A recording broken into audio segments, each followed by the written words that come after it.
আপনার কি চুল পড়ে যাচ্ছে, নতুন চুল গজাচ্ছে না, মাথায় প্রচণ্ডভাবে খুশকি, মাথায় একজিমা, দাঁত, এই সমস্ত ছত্রাক সংক্রমণে আপনি জর্জরিত?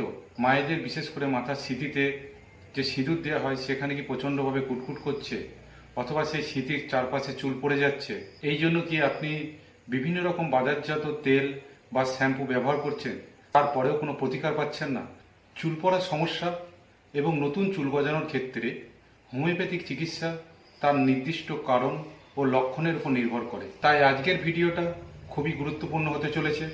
ভিডিওটি ভালো লাগলে অবশ্যই একটা লাইক, কমেন্ট, শেয়ার করবেন এবং এই ভিডিওটা আমি আপনাদের কাছে অনুরোধ করব আপনাদের টাইমলাইনে শেয়ার করে রেখে দেবেন এবং আপনাদের প্রিয়জনকে সাহায্য করতে। ভিডিওটা শেষ পর্যন্ত দেখার অনুরোধ রইল। এই পেজে যারা নতুন বন্ধু আমার, তাদের কাছে অনুরোধ রইল আমার চ্যানেলটিকে সাবস্ক্রাইব করে পাশের বেল আইকনটিকে প্রেস দিয়ে রাখবেন এরকম আরও ইনফরমেটিভ ভিডিও পেতে। চুল পড়ার সমস্যার প্রতিকার পেতে অবশ্যই আগে তার কারণগুলো জানতে হবে। কারণ না জেনেই প্রত্যেকটা মানুষ দেখা যায় কি যে বিভিন্ন রকম বাজারজাত দ্রব্য, যেমন বিভিন্ন রকম তেল, বিভিন্ন রকম শ্যাম্পু ব্যবহার করছে, কিন্তু এসব না করে আগে চিকিৎসা নিতে আসুন। আপনার চুল কেন পড়ে যাচ্ছে, আপনার কেন হেয়ার লস হচ্ছে, কেন নতুন করে চুল গজাচ্ছে না, তার যে সমস্ত কারণগুলো আছে, আপনি যদি কারণগুলো না জানতে পারেন তাহলে কিন্তু তার চিকিৎসা নেওয়া যাবে না।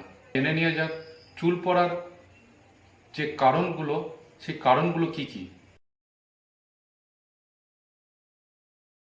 প্রথমটা হচ্ছে জেনেটিকগত। কারণ আপনাদের পূর্বপুরুষগতভাবে যদি চুল পড়ার সমস্যা থাকে তাহলে পরবর্তী প্রজন্মের এই হেয়ার লস হতে পারে। দ্বিতীয়ত হচ্ছে হরমোনের ভারসাম্যহীনতা। চুলের বৃদ্ধির জন্য দুটো পর্যায়ে আছে, একটা হচ্ছে অ্যানাজেন, একটা হচ্ছে টেলোজেন। অ্যানাজেন অর্থাৎ চুলের বৃদ্ধি করতে সাহায্য করে, টেলোজেন এটা বিশ্রামে পর্যায়ে থাকে। অ্যানাজেন রোধ হয়ে গিয়ে যদি টেলোজেন প্রসারিত হয় তার কারণে আপনার চুল পড়ে যেতে পারে। আপনার যদি স্কিন ফাঙ্গাল থাকে অর্থাৎ দাঁত, একজিমা এই জাতীয় যদি মাথার উপর থাকে বা স্কিনে থাকে, তার ফলেও কিন্তু চুল পড়ে যায়। মাথার চুলে যদি পুষ্টির অভাব থাকে অর্থাৎ আয়রন এবং প্রোটিনের যদি ঘাটতি থাকে, তার ফলেও চুল পড়ে যেতে পারে। ভূমিষ্ঠ হওয়ার পর মায়েদের চুল পড়ার একটা কারণ হতে পারে ডায়াবেটিস, যক্ষা রোগ, কেমোথেরাপির পর হাই ব্লাড প্রেশার, এই সমস্ত কারণেও আপনার চুল পড়ে যেতে পারে। যে সমস্ত ছেলেরা এবং মেয়েরা হেয়ার স্টাইল এবং স্ট্রেনার করেন এবং ঘন ঘন চুলে রং করেন বা কালার করেন, তার কারণেও আপনার চুল পড়ে যেতে পারে। অত্যাধিক মেন্টাল ডিপ্রেশন অর্থাৎ মানসিক দুশ্চিন্তাগ্রস্ত যদি হয়ে থাকেন বা চাপ থাকে, তার কারণেও চুল পড়ে যেতে পারে। তাহলে আপনারা জানতে পারলেন অনেকগুলো কারণেই আপনাদের চুল পড়তে পারে। তাই হোমিওপ্যাথিতে আপনাদের লক্ষণ ভিত্তিক এর বিভিন্ন মেডিসিন আছে। এই মেডিসিনগুলো যদি আপনাদের লক্ষণ ভিত্তিক যদি চিকিৎসা করানো হয় তাহলে কিন্তু আপনার চুল পড়া রোধ হবে এবং নতুন চুল গজাতে সাহায্য করবে। তাই জেনে নিয়ে যাক লক্ষণ ভিত্তিক হোমিওপ্যাথিকে কোন কোন মেডিসিন আছে। প্রথম যে মেডিসিনটার নাম বলবো ন্যাট্রামিউট 30H। মেনস্ট্রুয়াল প্রবলেম, হরমোনের ভারসাম্যহীনতা, মাথার ত্বকে শুকনো ক্রাস্ট এবং এই পেশেন্টরা লবণ পছন্দ করে, তাদের ক্ষেত্রে 2 ফুঁটা করে দিনে 1 থেকে 2 বার 2 চামচ জল সহ কয়েকদিন খেলি এই সমস্যা থেকে অনেকটা রিলিফ পাবেন। দ্বিতীয় মেডিসিনটি হচ্ছে অ্যাসিড ফ্লোর বা অ্যাসিড ফ্লোরিকাম 30H, 2 ফুঁটা করে একবার। এর লক্ষণ হচ্ছে চুলের ডগা ভেঙে যায় অর্থাৎ ভঙ্গুর চুল, অ্যালোপেসিয়া, মাথার মধ্যে দেখবেন ছোট ছোট টাক পড়ে এবং মায়েদের মাথার সিঁথিতে চুল উঠে যায়। অ্যাসিড ফ্লোর 30H মেডিসিনটি খুব অসাধারণ কাজ করে। যে সমস্ত মায়েদের মাথার সিঁথিতে বলে সিঁদুর পড়লেই কুটকুট করে, চুলকায়, এবং এই সমস্ত মায়েদের দেখা যায় দুর্বলতা, অদ্যম পিপাসা, বার্নিং একটা পেন থাকে, অবসাদ, অস্থিরতা, ফিয়ার অফ ডেথ, অল্পতেই ঠান্ডা লাগা।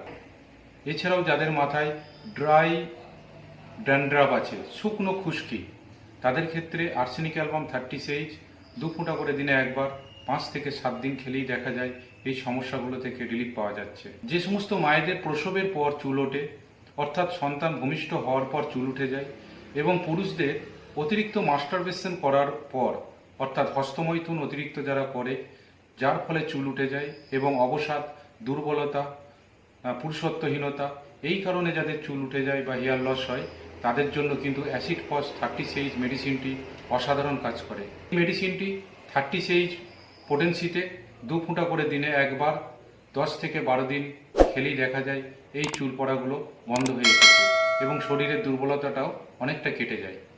অনেক মানুষকে দেখবেন রাস্তাঘাটে যাদের মাথার মাঝখানে চুল নেই, চারিদিকে চুল আছে কিন্তু মাথার মাঝখানে চুল নেই, অর্থাৎ টাক পড়ে গেছে, এবং এদের পেটে প্রচণ্ডভাবে গ্যাস হয়, অল্প খেলেই পেট ভরে যায়, মুখে একটা টক ঢেকুর ওঠে।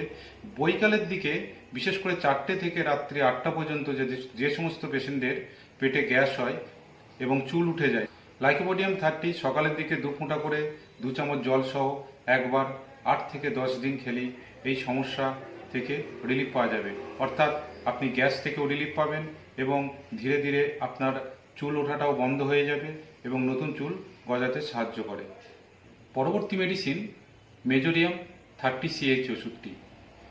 এই পেশেন্টদের মাথায় অর্থাৎ মাথার মধ্যে ছত্রাকজনিত সংক্রমণে যাদের চুল পড়ে যায়, অর্থাৎ দাঁত একজিমা যাদের স্কিনে আছে এবং মাথার মধ্যেতেও যাদের দাঁত একজিমা হয়েছে এবং এই দাঁত একজিমাতে ভয়ঙ্কর চুলকানি হয়, সাদা এবং হলদেটে মামড়ি পড়ে এবং এই মামড়ির ভেতরে একটা রস থাকে এবং এই রসে চুলে জট পাকিয়ে যায়, তাদের ক্ষেত্রে কিন্তু মেজোরিয়াম মেডিসিনটি অসাধারণ কাজ করে।